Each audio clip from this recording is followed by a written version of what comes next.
മിശിഹായിൽ പ്രിയമുള്ള സഹോദരി സഹോദരന്മാരെ, പ്രിയമക്കളെ, ഈ പ്രഭാതത്തിൽ വിശുദ്ധ മർക്കോസ് അറിയിച്ച നമ്മുടെ കർത്താവ് മിശിഹായുടെ പരിശുദ്ധ സുവിശേഷം 14 അധ്യായം 38 വാക്യം.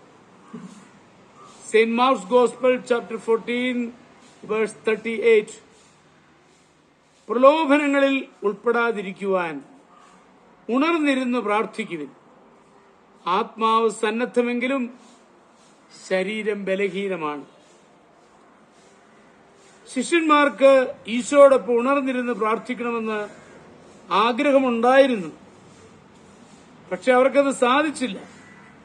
അവരുടെ ആത്മാക്കൾ ഒരുക്കമുള്ളതായിരുന്നെങ്കിലും ശരീരം ബലഹീനമായിരുന്നു.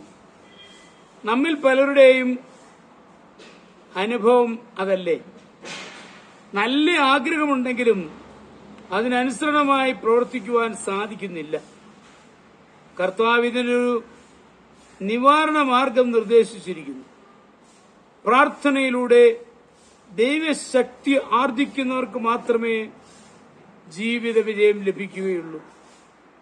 പ്രാർത്ഥിക്കുന്നവർക്ക് അവരുടേതല്ലാത്ത ശക്തി ലഭിക്കുന്നു. നിരന്തരം ഈ ശക്തിയിൽ ആശ്രയിക്കുമ്പോൾ ജഡത്തിന്റെ ബലഹീനത നമ്മെ കീഴടക്കുകയില്ല. ഒരു ബലവാനും സ്വന്തം ചെരുപ്പിൽ പിടിച്ച് സ്വയം ഉയർത്തുവാൻ സാധിക്കുകയില്ലല്ലോ. മറ്റൊരു ശക്തിക്ക് മാത്രമേ നമ്മെ ഉയർത്തുവാൻ സാധിക്കൂ. പ്രാർത്ഥനയിലൂടെ ലഭിക്കുന്ന ദൈവിക ശക്തി നമ്മെ ബലഹീനതയിൽ വീഴാതെ ഉയർത്തും. പ്രാർത്ഥന ബലഹീനനെ ബലവാനാക്കും. നമ്മൾ ഈ ദിവസങ്ങളിൽ കേട്ട ജെമിമ റോഡ്രിഗസിന്റെ സംഭവം അത് തന്നെയാണ്. തന്റെ ദുർബല നിമിഷത്തിൽ ദൈവമേ എന്ന് വിളിച്ചുകൊണ്ട് ദൈവത്തിന്റെ കരങ്ങളിലേക്ക് തന്നെ നൽകിയപ്പോൾ ഇല്ലാത്തൊരു ശക്തി, ഇല്ലാത്തൊരു വിജയം നേടുവാൻ കഴിഞ്ഞു എന്ന് ആ പെൺകുട്ടി സാക്ഷ്യപ്പെടുത്തുന്നു. നമ്മുടെ ജീവിതത്തിലും ആലോചിച്ച് നോക്ക്.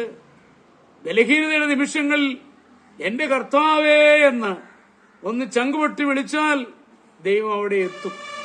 ആ ഒരു ബോധ്യം നമ്മുടെ ഏറ്റവും വലിയ ശക്തി പ്രാർത്ഥനയാണ്. ആ പ്രാർത്ഥനയുള്ള ആശ്രയത്വം തള്ളാതെ ജീവിക്കുവാൻ നമുക്ക് കഴിയുമ്പോൾ നമ്മൾ ഏറ്റവും വലിയ വിജയമായി മാറുകയാണ്. അതിന് ദൈവം നമ്മെ എല്ലാവരെയും അനുഗ്രഹിക്കട്ടെ.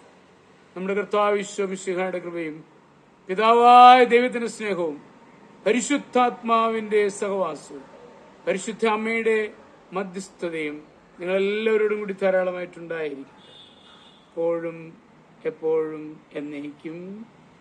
ആമേൻ.